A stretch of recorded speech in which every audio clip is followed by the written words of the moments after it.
This conference will now be recorded. There we go. So, yeah, that article that I wrote about the temperature and stuff. Let me,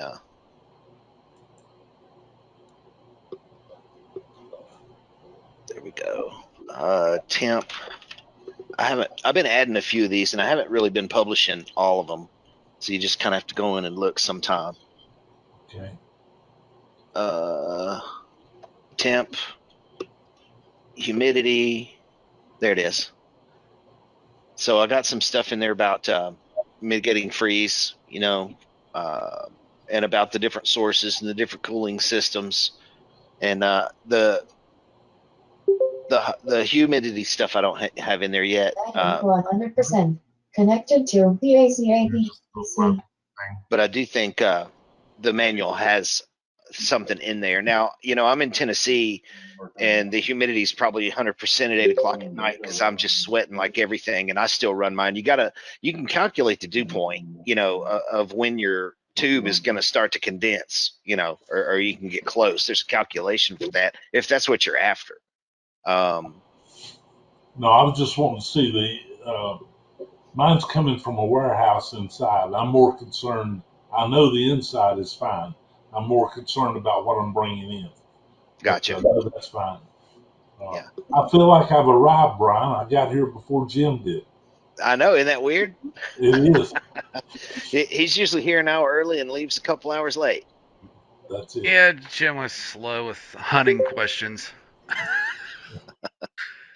That time of year. But thanks. Sure. And I'll expand on that article. I'll try to mess with it this weekend. I've got it on my list along with a couple other things. Thunder Laser China's YouTube channel went offline for a couple days, so quite a few of the videos that were peppered in our articles were unavailable. So I have been spending the past 2 days uploading gobs of videos to our site and hoping that they don't shut it down, hoping it wasn't some of the video. They got it back up and running, long story short, after a couple of days. But that had me freaking out for a little while, and probably a few other people too. It was the new variant. So I don't know what it was. I think because I remember them sending me something about wanting me to send them some sort of thing as another person. I don't know. It's some sort of authentication or something thing with YouTube, but they got it fixed. So that made me happy after I still have more videos. I might still upload what I've got, and that way we'll have redundancy there. So Hey Brian, what's the issue with humidity? I don't understand is it on the outside of the tube? Is that? Well, it can be, but I have seen it where I'll give you a for instance where they had a line, their exhaust going out, and I don't know if they had a damper on it, on the outside or not, but it was rather hot outside, and someone left the laser door open, and the air conditioning in that part of the building where the laser was got turned down to like 55 or something accidentally and stayed that way overnight. And when they came back in, there was water on the inside of the control panel and dripping all inside the electronics bays and all over the machine. But typically where you see it most is any part that's in the cooling system, like the tube and things like that. That's the part that you kind of need to not let happen. But So it's not an issue with the tube and anything like that. Well, I mean, you have more issues with the tube than other parts of the machine condensing, because if it's 90 degrees in your shop, and you've got your tube at 70, then you need to check your relative humidity and calculate the dew point, and keep your tube temp above that so that it won't condense. Now, let me put it to you this way. I don't know that I've ever had a call in out of the 2 years and almost 6,000 tickets we have that somebody said my laser has condensate all in it. And I'm not saying it doesn't happen, because it does. So, right. And I'll expand on again. 2 of these questions in a row makes it worth getting that article expanded a little bit so it can cover all that. Because I don't know all the answers either. Because I got myself one of these, which I think was like $12 at Home Depot, but it gives you temperature and humidity, and then we'll also keep track of the average high or the high and ultimate high and low over 24 hours. Oh, that's So pretty it's cool. yeah. Okay. So the other thing that I saw the other day I thought I'd mention was they make a contraption to prevent your pipes from freezing, and it's a wire that you plug in that heats up, and on the end of the wire, right near the plug, is a contact thermostat. So in the home, if the pipe gets below 38 degrees, I think, It kicks the element it's on, and yeah, it kicks this thing on, and it's about I think they come in lengths of like 8 feet, 16 feet, and so on, and it turns on this wire, and it prevents your pipes from.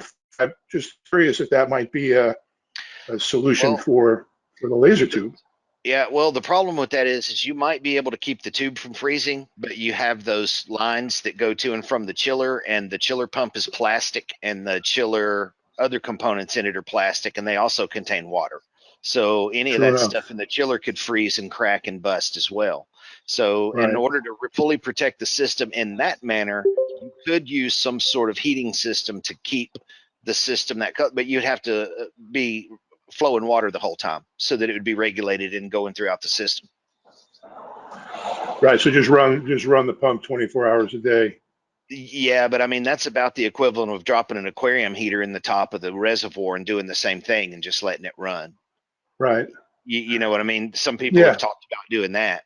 Ultimately, if I was that, if I was in an area or had a condition where I was worried about it that bad, I'd probably put antifreeze in it and then just take it out after the cold months if it's not something that needs to be year round, depending on your climate.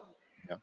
Right. I was, I've been kind of concerned about it, but to tell you the truth, this little contraption I've been monitoring now for the last month, and we've had maybe a half a dozen days, nights or so, where the temperature was consistently like in the upper 20s. Okay. And this is telling me that my garage hasn't gotten below 52 degrees. Oh, So I guess that the insulation is actually better than I had even hoped. yeah. When you're out here at 50 degrees, it It seems really feels chilly. freezing cold, but Yeah. yeah, If I but ever I don't remember I don't right, think that there's really. don't you have a bedroom above your garage? I do, Jim, and Okay. you're right. And I've got insulated garage doors, so I'm less concerned than I was, a few weeks ago after really monitoring this closely enough that I don't think it's going to be that much of an issue at all. Yeah. Yeah. And I do have a heater. I mean, I can heat And, the and whole garage up, so I'm not worried about right. that. And see, we haven't up until now, we haven't had an article about it because it hasn't really been a huge deal. We might have a question about it and we'll just answer it. But after that Texas freeze last year, and we got Yeah. 12 calls in a row for tubes, Right. because that just never Yep. happens. We thought we better throw something Yep. together. Good So, idea. Yeah. So I just want to do a poll. Everybody raise your hands. Who was dumb enough to show up last week? did you? I'm sitting here going, Brian didn't say nothing, so he's going to Well, have one. So I well, sat here for like 10 minutes going, he ain't going to do nothing. no. Yeah, I asked Clay if I should skip it, because I hadn't skipped one since it started. And he goes, yeah, skip it. And he said, just put a little announcement on the groups. And I think I put out a little blurb, but I didn't put a big background and have stuff, Yeah, I fireworks. was sitting here. I had nothing else better to do. So, well, that sounded like an uneventful Thanksgiving, but that's not necessarily a bad thing. Oh, our Thanksgiving. We don't do Thanksgiving on Thanksgiving. Gotcha. It's like Thanksgiving's like finger foods, and then we do, which this Thanksgiving turned out absolutely horrible because we do it on the OSU game day. Don't even want to talk about that. But yeah, that was horrible. No. But yeah, that's when we do it. I started that like 10 years ago. So Mhm. we don't even do it on Thanksgiving. So I don't even think about Thanksgiving as being Sure. Thanksgiving. Gotcha.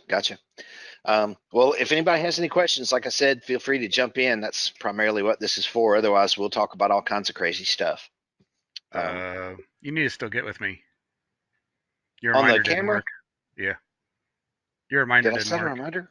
Yeah. You said, hey, Google, set reminder. Jim Schaefer. Yeah, I'll have to work on that one. Why don't you just submit a ticket? That'll be the best way. That's because that's how I'm used to handling everything. You have to go through like everybody else. It's the best way. I didn't even think about it until it was like Tuesday or Wednesday. I'm like, oh, Brian never called me. Yeah. Well, I've slept since then, maybe an hour or two, but I have slept since then, so I apologize. But yeah, if it's in the ticket system, there'll be less chance I'll miss it because that's usually what we work out of, and that way I can just pop a session up with you, either in real time if we say, hey, I got a minute, or you can schedule one, either one. That way It'll we'll get it probably on be the next week. books. It's So. this hunting season. I got something for Rotoboss coming and the Nova 24. What's that? I said I got something for the Nova 24 and the Rotoboss coming. You do? Yeah. I sent you a video, Brian. Yeah, I haven't looked at it yet because I was trying to get ready for this thing. Let me see. Is this one of those things that we're going to talk about where we can't show nobody? Because that didn't work out too well with Grant last time. No, I don't want to say anything about it just yet. Yeah, well, this is being recorded too, so okay. Well, you mentioned it, so you got to do something. You got to throw us a bone. It's not being recorded. Okay, well, Brian. I'll put it this way: we're gonna make the Nova 24 and the Rotoboss family work better together. Let's put it that way. Just to let you know, Brian, this is not recorded. What do you mean? Look at your bottom left. There's no recording light on. And I didn't hear it go. Yeah, it's saying recording in progress on Oh, my wait end. a minute. They changed it. If you're looking top left now. if you're looking at your screen, you can actually record it too. So if you're not recording, it's going to say it's not recording. Well, it's always been the bottom left on my screen. It's always said the little recording thing, and it will alert you it was being recorded. And I don't see that anywhere on mine now. Huh. I don't know. I don't know how this thing works. I did good to. Now there's a recording light up in the left by our names, so I don't know if that's it now or not. That's weird. But anyways, yeah. So take a look at that video, Brian, and let me know what you think.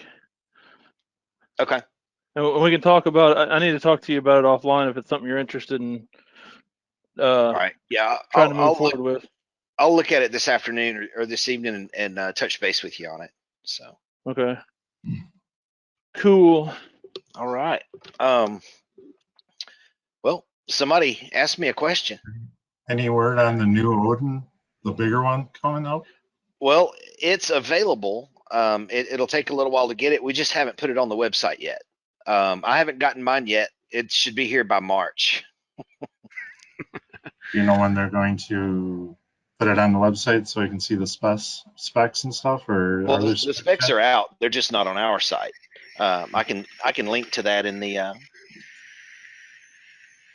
You have to go to the China site. Yeah. Oh, gotcha. Let's see. I'll pull that up real quick and put it in the chat or in the laser machines. There's Odin. Well, let me pull it up real quick while we're looking at it, I guess. So I'll copy that and put it in the chat. I think, where's the chat? There it is. Okay. There's the link to the Chinese site that I just put it in there. So on the 32, it's quite a bit bigger. I mean, it's approaching Nova 35 size. Just that's the only difference in the 22 and the 32 is the wattage and the bed size and the maximum part size. Everything else should be pretty much the same. Gotcha. So is that 60 watts equivalent to like a 60 watt tube or a glass tube? No, I don't think so. I think it's going to be equivalent to more like my 80. See, I've got a Nova 3580. I'm going to put the Odin 32 and the Nova 35 head to head and see how they work. The reason is because the spot size, the beam on that RF tube is a lot more uniform and a lot more dense. It's a lot smaller beam. So when you do cut, you're cutting less material and it equates to more power, just because you got higher beam density. If you measure it on a caloric meter, and just measure the laser power, yeah, 60 watts is 60 watts. You know what I'm saying? But I think the benefit of having better optics and a tighter beam, and being able to control the tube, the power at such a granular level will definitely be a booster for that. Do you know approximate U.S. pricing on that? I have that somewhere, maybe. And I know I've asked Grant before. Let me pull it up in one of my chats real quick.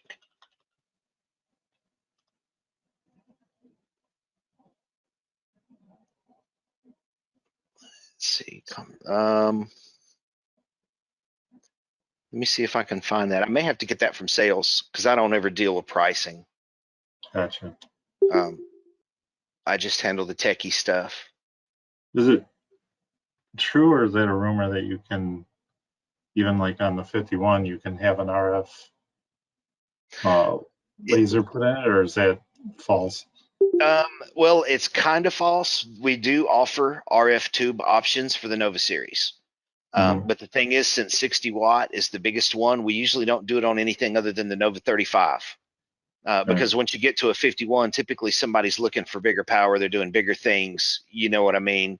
The beam has to travel farther, which that's minuscule. That won't make that huge of a difference. And also you got to think about on the Nova system, even though the tube can fire at a faster rate, you're still limited to 1,000 millimeters per second, on those motors. Whereas on the Odin, you can double your speed, which you're going to need if you think about it, because if your spot size is half the size, that means your line interval is a lot tighter. So it's going to take twice as long to do one. So that extra speed, helps with that as well. So is the resolution automatically better than like the stock lens setup on the Novas then, just because of the optics and because of the tube, stuff like that?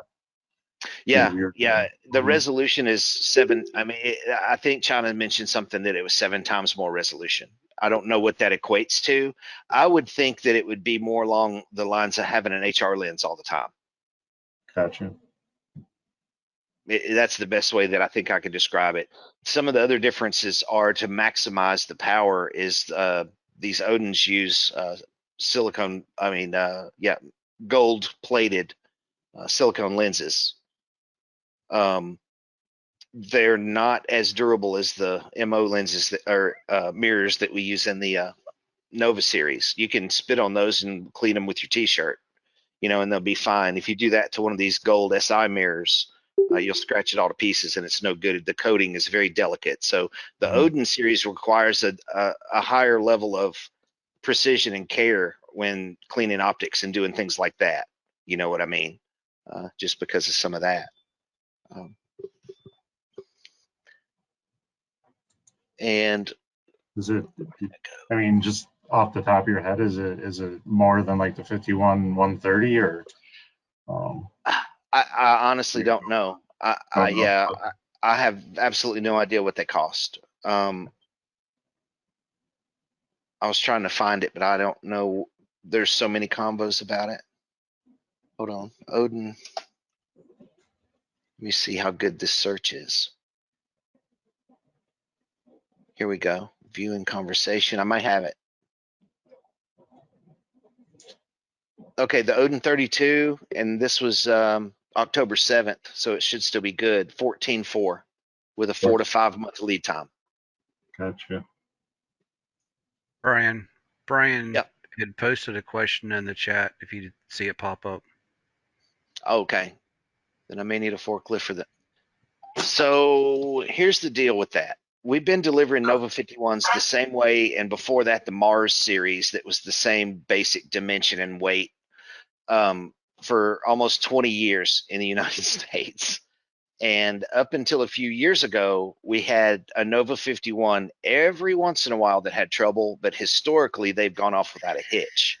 If someone can't get that Nova 51 off of their LTL truck with a pallet jack, they don't know what they're doing. Because I saw a couple posts here in the last couple of weeks, and it's like the driver doesn't know how to use a pallet jack because there's always stuff being delivered that's bigger than the lift gates. Yeah, Now the 63, it takes more resources. That thing's a monster. There's no way, but on a 51, if you put it together the right way, and place it in the machine, in the truck the right way. And I've got this too. And I watched the video.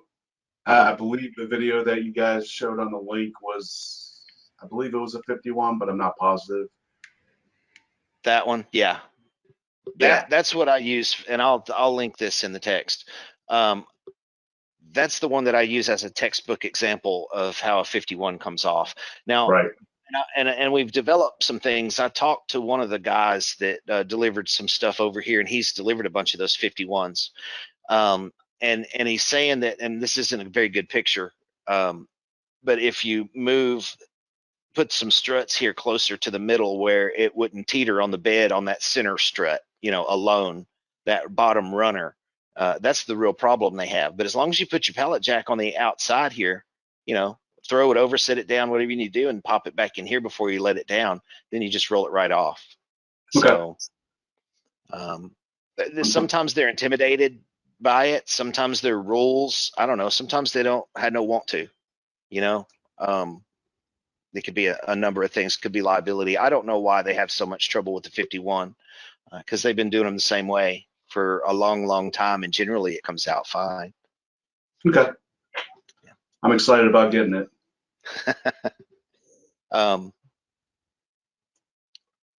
Yeah, but we've also got a group together, and on the 63s also. See, now that's a different breed also for the 63, and it's good to have material handling equipment around because all of the accessories are packed underneath the machine.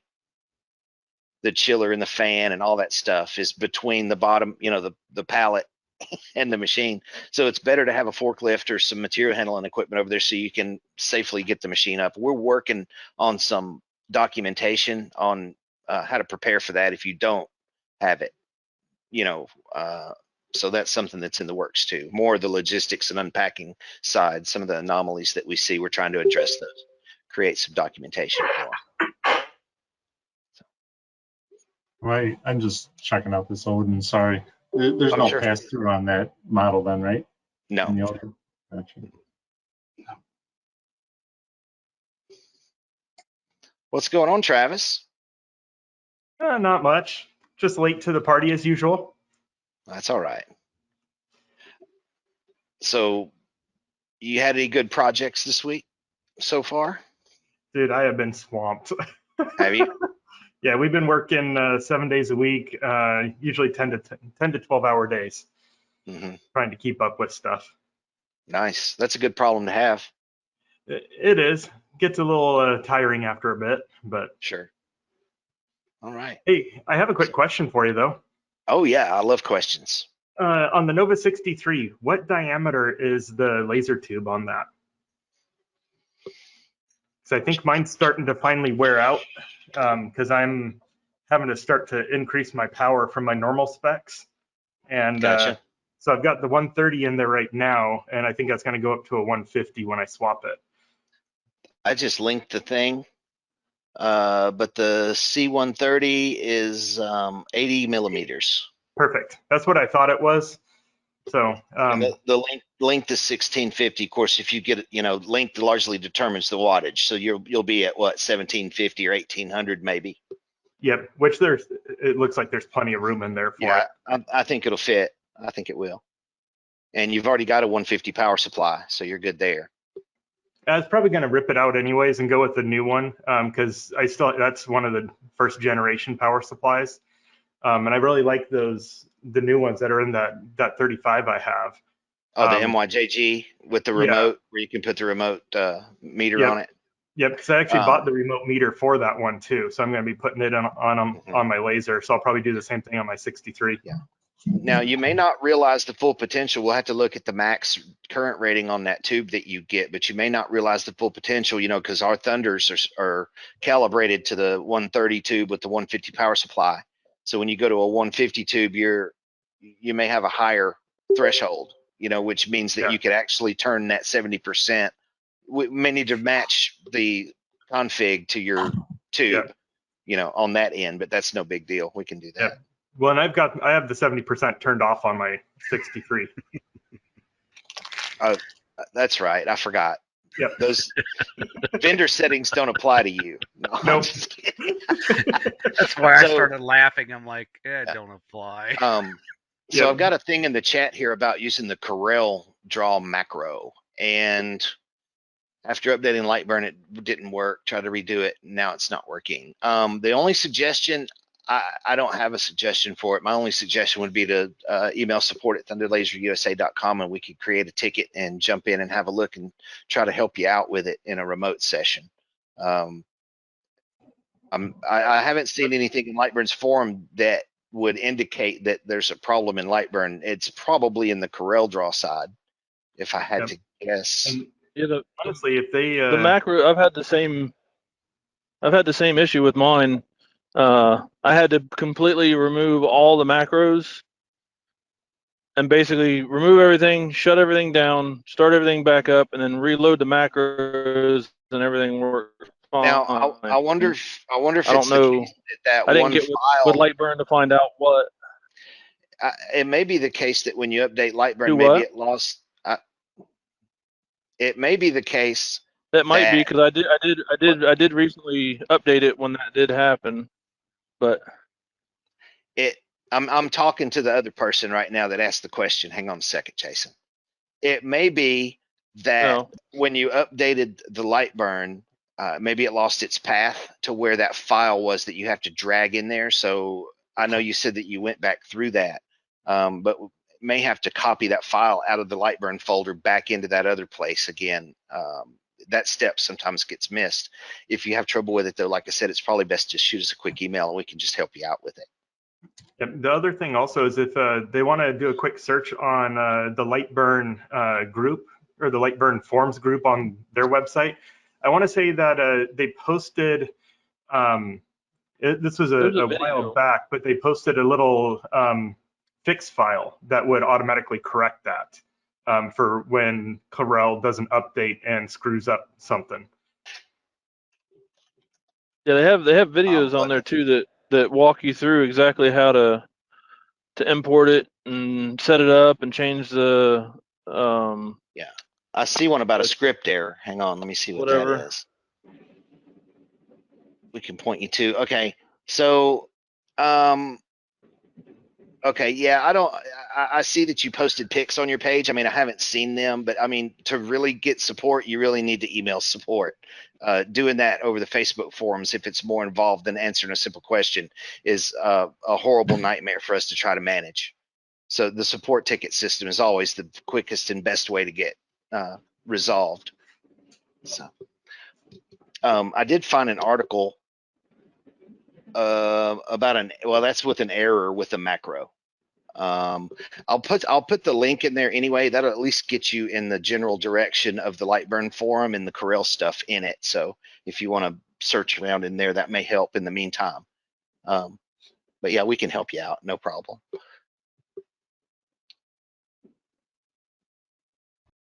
I have one more rodent question for you. Yeah, man. The rotary, is that just a truck rotary? The Rotoboss hasn't got anything for that yet? No, the Rotoboss, you can have the Rotoboss. You're only going to see the Chuck rotary on the Chinese site because that's all they offer. Gotcha. So the Rotoboss, the rotaries we offer are US only solutions. I mean, he may sell to other places, you know, Jason may, but yeah, you can get the Rotoboss Junior, and I think the Junior will fit. I know it'll fit in the 32. The Junior ought to be fine for the 32, maybe even the full. The Rotoboss and the Junior both will fit in everything above a 24 right now. Okay. The 24 can run the low roller, and it can optionally run in the Junior as well, but you lose a lot of flexibility because of clearance issues. Gotcha. So the Nova 24 has 6.1 inches of clearance in the Z-axis. Yep.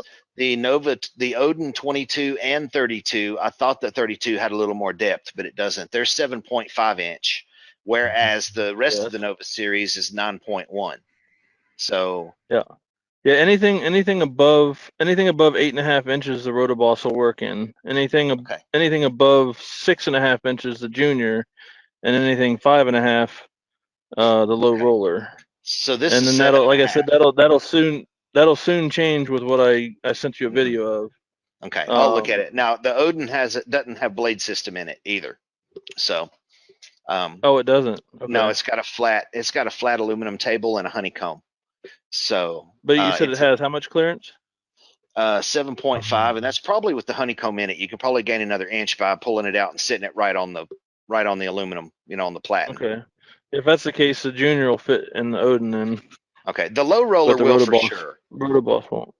Yeah. Yeah, but the low roller is meant for sitting on the blades too, so that's because the wheels actually hang down a little bit below the blades to be able to be a little bit more versatile. I got so you. If you have it on a flat surface, it's not going to be They'll very. rub. Okay. So the Junior. But the Junior will definitely work because it only needs 6.5 inches to be able to go up to a 32-ounce cup. Yeah. You can do anything above that. I mean, there's ways around it, the small wheels and stuff like that. Right. I don't think you'd ever, that on this Odin machine, just having 7.5, you wouldn't probably ever want to do a dog bowl or try to anyway. So, yeah, whatever the Junior will fit ought to be, pretty capable for everything that this thing can handle. Yeah. So. But yeah, soon the 24 will be able to do a lot more stuff. Gotcha. I'll check it out. I'm excited about that.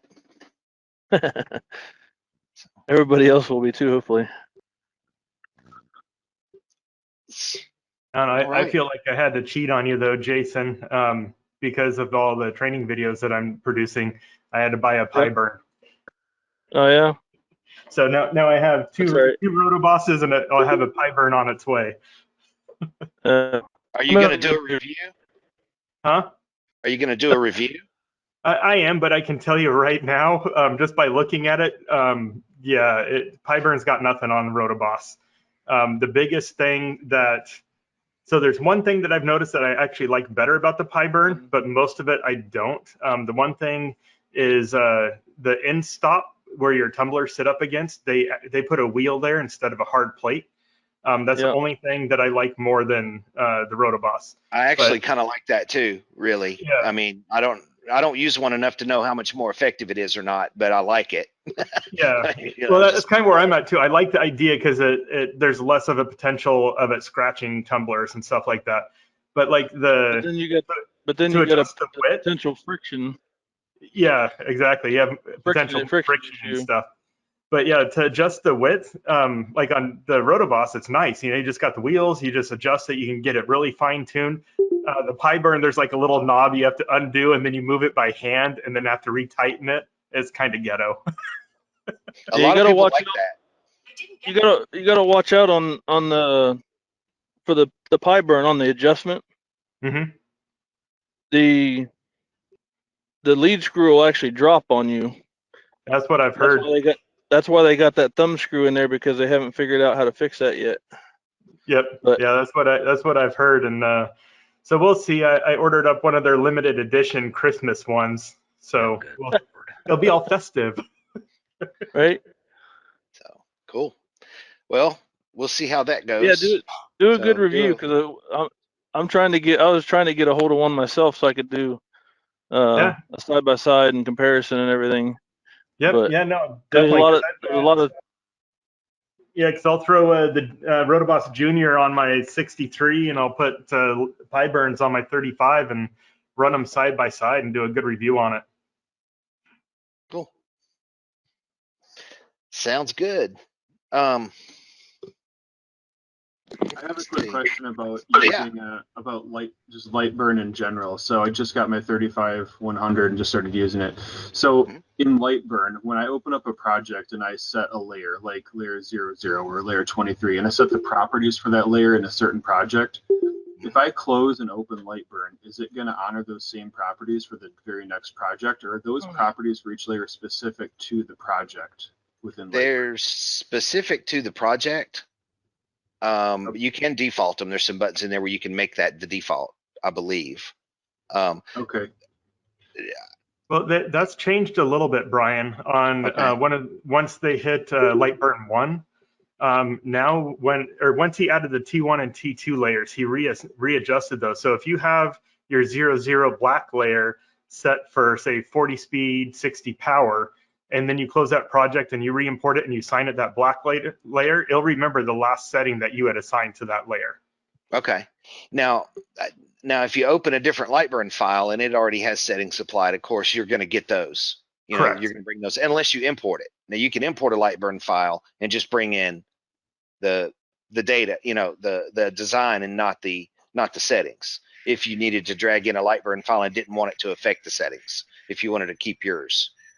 Yeah, so if I have Lightburn on 2 different machines, one where I'm doing my design and then a second machine that's actually at the shop with the laser, and I import the file that I've saved, I could just bring a thumb drive over and plug it in and import that. It should still honor those settings, right, for all the different layers? Yeah, whatever you save in that file, those settings are retained in that file. Yes. Yeah. So if you have file X and you have your speeds and power set to that and you bring it to another computer or send it to somebody else, if they open it in Lightburn, not import but open, then all of those settings will be there. Yes. Cool. Thanks. One thing I would encourage you to do is work on building your library instead of relying on the settings saving with the file. The reason being as you grow, once you add a second laser, in my case, I'm up to 5 lasers now. So once you add a second or a third or whatever laser, you're going to start mixing and matching your powers because like I was talking about earlier, my 63, that tube now is, how old? That's what, 5 years old now, Brian? 4 years right old? at it. Something Yeah. like that? Yeah. So that tube's starting to wear out. It's, you know, and I run my machine super hard. So that kind of gives you a good idea of how long those tubes will last. He's not lying either. Yeah, I mean, I cut metal with my 63. I mean, I push my tubes hard. And so it's coming towards this end of life. And so what happens is I have to start ramping up the power on that. And so I'll adjust all the files in my Lightburn library for my 63 to that. So then if I go, okay, hey, I need this pattern cut out of 3mm Baltic birch, I can grab it, assign it out of my library, and I'm done. Don't have to worry about it. I know it's going to work. And then when I go into that same file, go, hey, I need this pattern or the same pattern done, but I want to do it on 3mm acrylic this time, then I can just use my library settings for that. So the libraries are really, I can't stress it enough. Get used to using them. Because they're amazing. Plus, with Lightburn, you can open multiple instances on it. So right now, I've got 2 monitors on this computer, and so I'll have a Lightburn open on each monitor. One's controlling my 35, one is controlling my 63. I have just gotten 2 more monitors that I'm adding to this, so I'll be able to have 4 instances of Lightburn to control the 4 Lightburn or the 4 lasers that can use Lightburn. He's going to end up having a whole entire wall eventually. Pretty much, yeah. Is that a Reese tube that's 5 years old, getting ready to kick it, or what kind of tube is it? That's probably an SPT. SPT. Okay. Let me look. Hold on. That's pretty encouraging. It should I be bought- a C130. I don't know if you saw the other day, Rick Miles was selling a tube that he got, I guess, from a warranty fix, and a brand new tube. He was selling it on the Facebook group. I purchased that from him. That's a good deal. Yeah, a huge deal. Yeah, it's an Yeah. SPT tube. It is. Yeah, Okay. C130. Wow. Yep. So yeah, I mean, yeah, the newer machines run the Reese tubes, and those are even a higher quality than the one that's in my 63.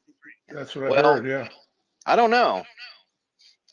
The thing You know, about Well, it they're rated at higher hour. At least, I mean, well, at least they that's say the that thing. they. So, and that's the thing. So here, let me give you a reference to the, and I'm getting some feedback from somebody. I don't know where that's coming from. When I did copiers, we had one machine that you had to do a maintenance on it. The drum would last 80,000 copies. And we also had a machine that the drum would last 500,000 copies. And they say, oh, my 500,000 copy drum is so much better and so much more advanced. We're going to charge 10 times for it what we do that other one. So if you do the math, you still pay the same amount per copy.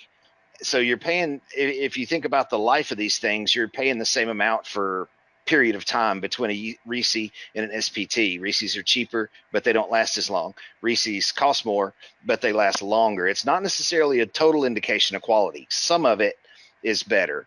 But the reason they put the Reese in the Nova 3580 and nothing else is because the SPT tubes perform better overall, except in that machine. And they constantly test that and change depending on what they find. So that's why that we have one Reese in the Nova 3580, and every other tube in our line is still SPT.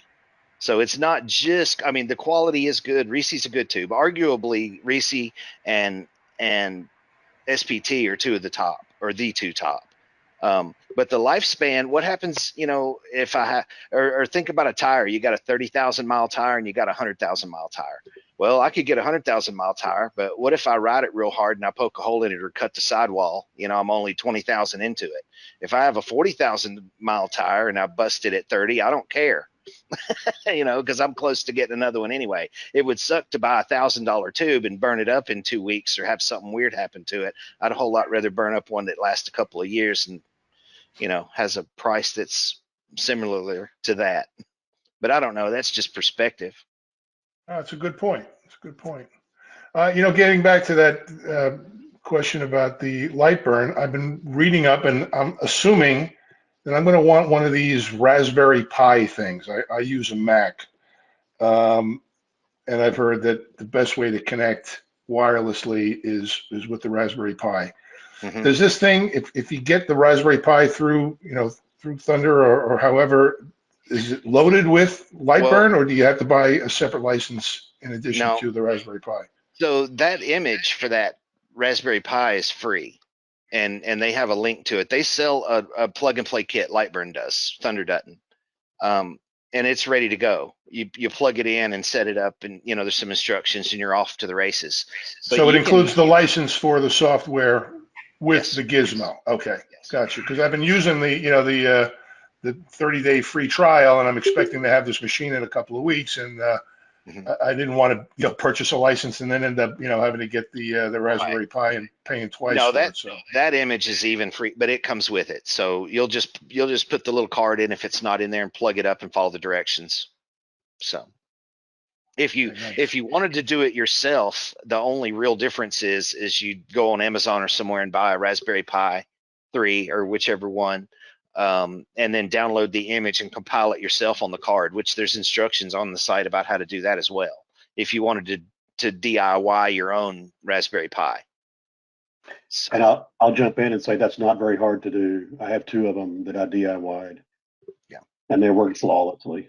it's not different. It's not difficult, but it's kind of like the Thundercams. You can get a Lightburn camera instead of our Thundercam kit, but the Thundercam kit just is documented and plug and play and has some little goodies in it, you know. But beyond that, how you set it up and everything is pretty much identical. So if you wanted to get those, it's not hard to do. You use a little program and write something to a card and then plug it in, and it's not bad. Well, but so you're going to pay $120 for the program, and then you're going to pay whatever you're paying for the device, or you're going to pay $120 for the device that's already preloaded and you just plug it in. Is that?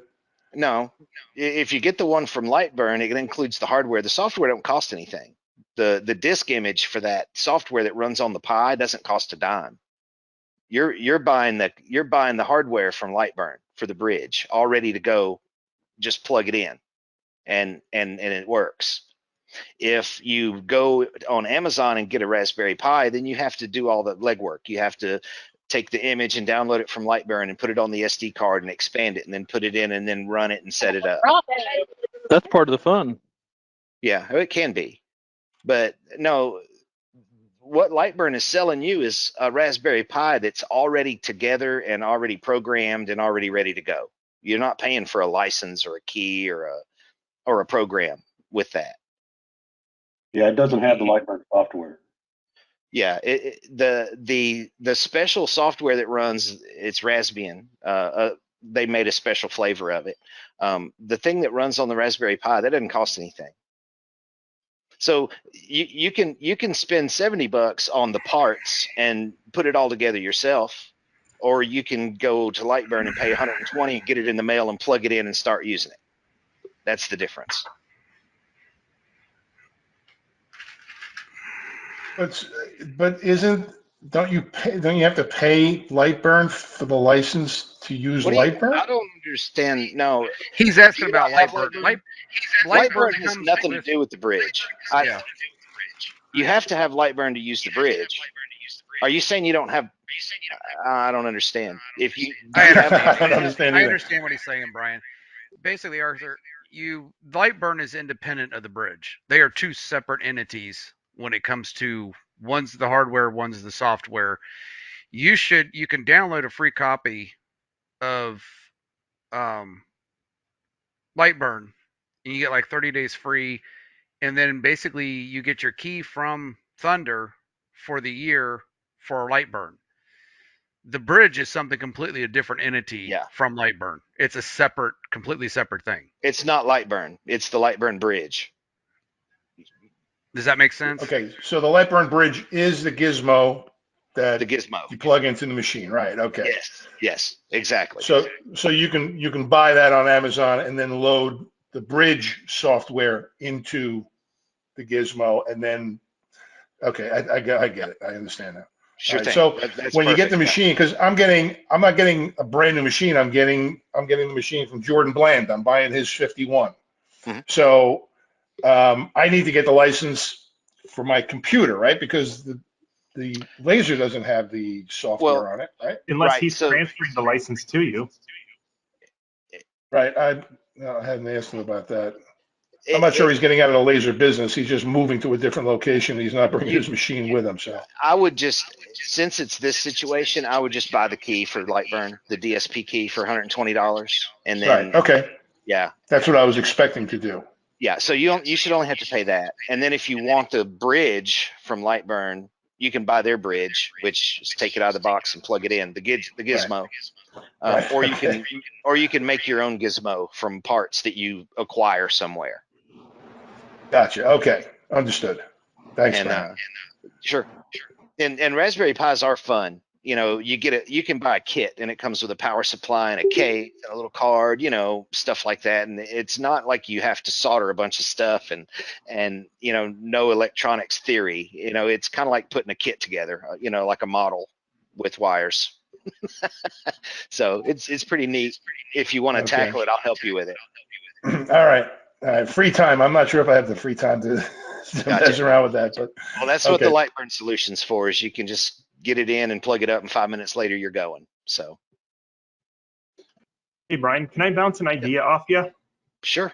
So, what I was talking about earlier was pretty much a direct replacement for the tube on my laser. But one of the other things I was contemplating doing, and I just wanted to see if you saw any problems with this, is gutting the tube, gutting the power supply, and putting in a 200-watt Iridian, one of those ceramic core CO2 tubes, which is an RF style tube, and then ripping off the head of the laser and putting on a live focus head.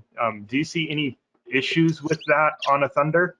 I think the extra weight of that live head and only being able to go to 1,000 may not realize the maximum benefit from that tube technology. Okay. But I would say it's totally doable. Okay. Well, the head I'm actually looking at, and I'm trying to figure out how exactly this works. It's a live focus head. Is it the Rowita one or the light object one? No, it's I'd have to go look at it again. I found it was one I found on AliExpress. Okay. But it's a dual purpose head. So you can actually unclip the whole live focus module and head, which is designed for metal work, and then you put on a standard CO2 lightweight head. And apparently you're able to swap the heads without having to realign them. So I don't know exactly how that works. That sounds like it ought to work great. Yeah, I know, right? So I'm trying to find someone who's actually done one of those. I know Boss Laser has in their high-end machines that are like $70,000, $80,000, they have that same system on there. But I have yet to find anyone that actually owns one of those lasers. Yeah. So, I've seen that, but Yeah, the biggest thing is, do you see a problem putting a ceramic core CO2 on there versus a standard glass tube? I don't see what the difference would be, Well, really. How's it what I cooled? want to see is Is it what I still want water to see cooled? is Okay. I want to see Thunder come out with a dual tube. Well, we talked about that because somebody came out with one that had an RF and a CO2, and I'm thinking if I was going to do that, I'd do a CO2 and a fiber like the Fusion. Yeah.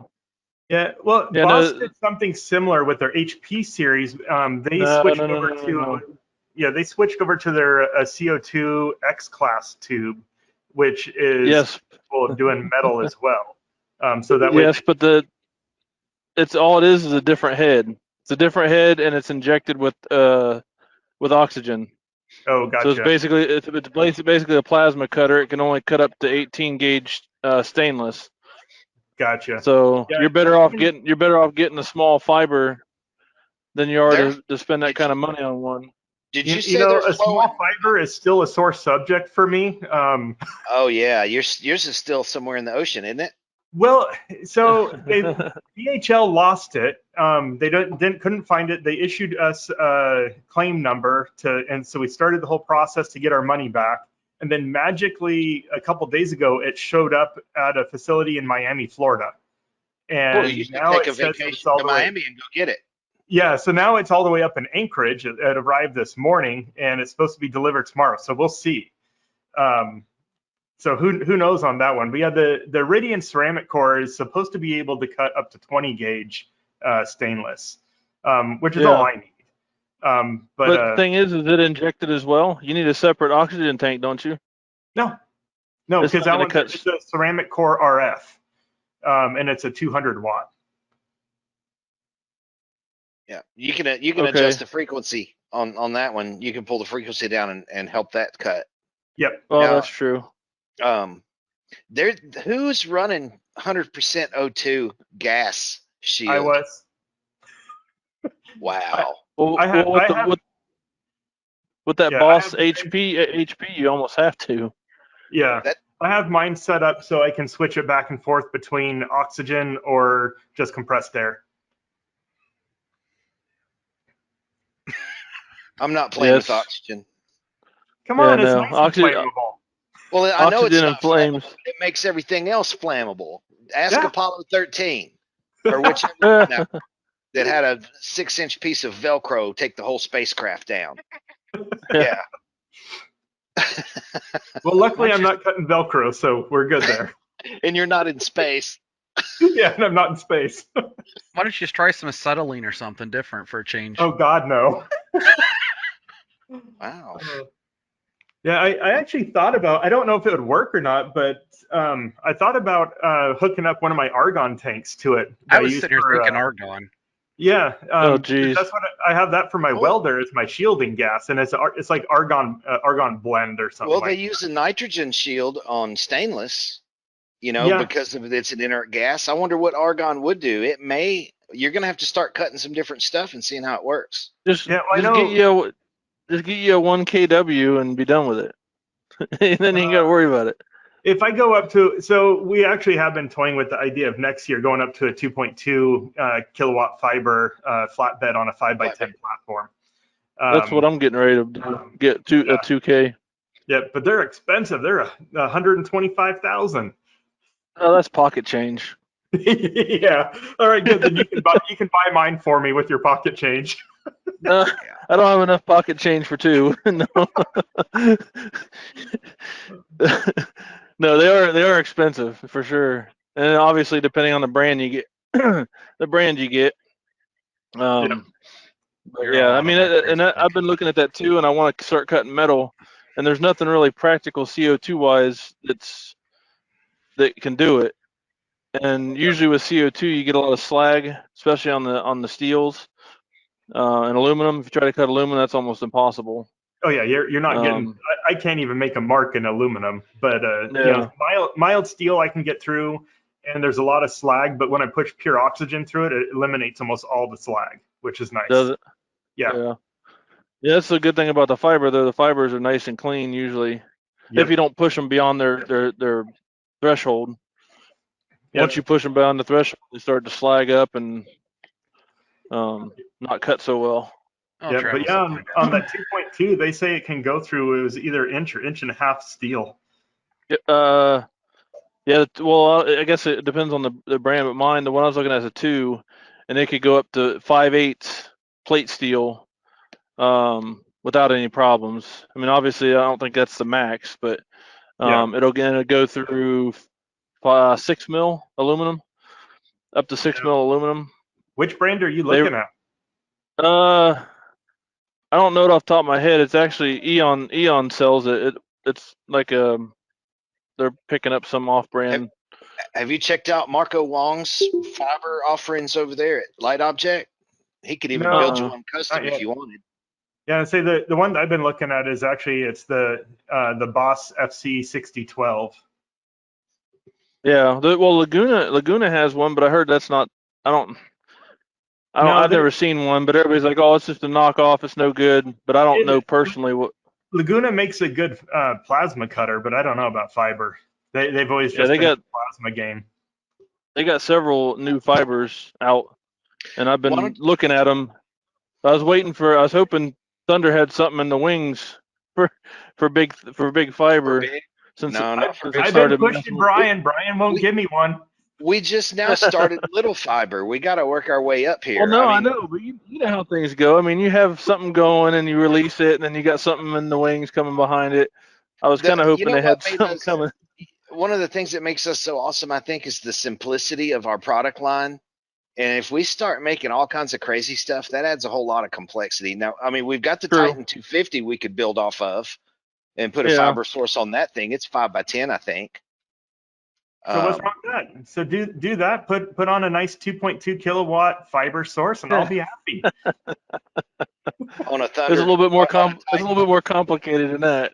Well, I don't know because that's not my issue. That's theirs to figure out.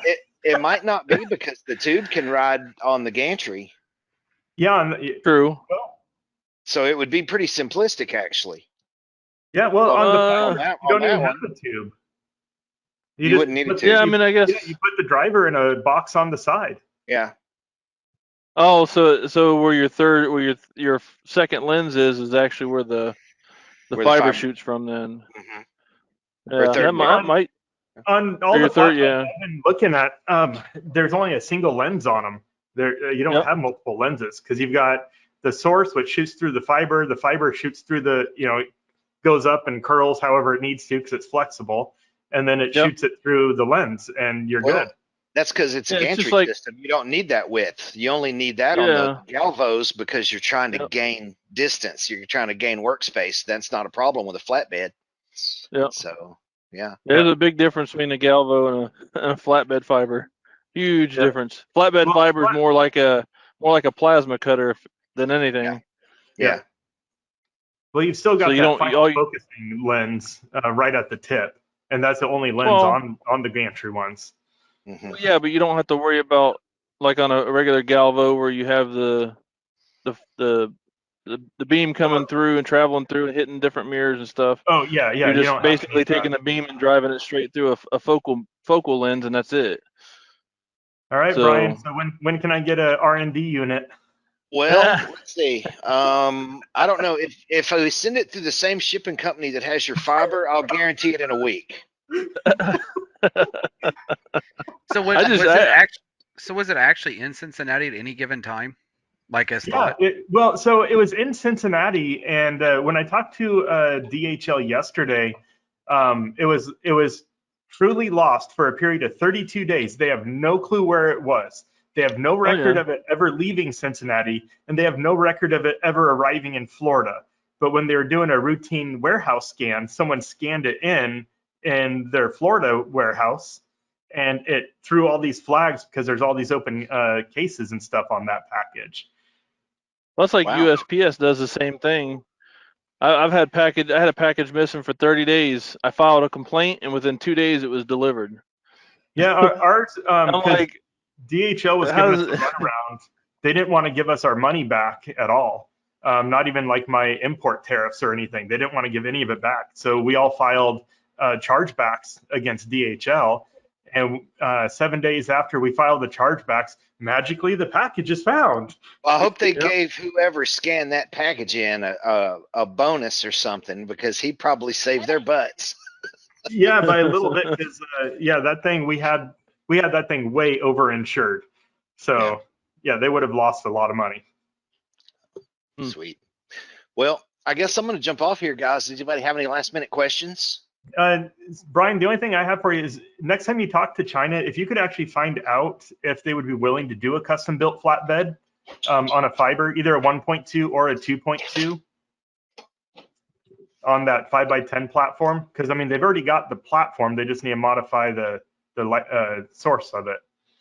I'll ask them. It may take them a couple years. If this is a special order, then we probably ought to put it for a year and a half, 2, maybe 3. But no, I'll see. I'll run it up to Flagpole and see what they say. Yeah, because I mean, even if, and you know me, I don't really use much for support. I'm kind of a DIY guy, so as long as some of the basic mechanical stuff is covered, like it would be on a normal CO2 unit, I would be fine with that. I'm not going to. Just tell them to send a cabinet, a laser, a controller, and a power supply, and you'll figure the rest out. All the parts for a Titan 250 minus the tube and the high voltage power supply. We'll just send them to you part by part. I'd say even if they wanted to do that, if they just wanted to sell me the framework of that big laser without the power supply or the tube in it, I'll throw my own fiber setup in it. But yeah, I just need something that's reliable for the actual framework. Yeah. And controller. I'll see what they say, because there's no telling what they're doing over there. I didn't know about the fiber thing until a little while. They'd been, working on that for a lot longer than I'd suspected. So they may have some things in the works. I don't know what's happening, but they have to innovate, and keep up with everybody. So I'm sure they're doing some of that back there in the background. Yep. So it's just kind of annoying, because once you get up to the industrial size lasers, there's nothing really out there that's worth a damn. Yeah. Jim, I'm writing another note to make you a ticket. And I'm going to stick it on my keyboard this time. It's an actual note. His Google reminder didn't work.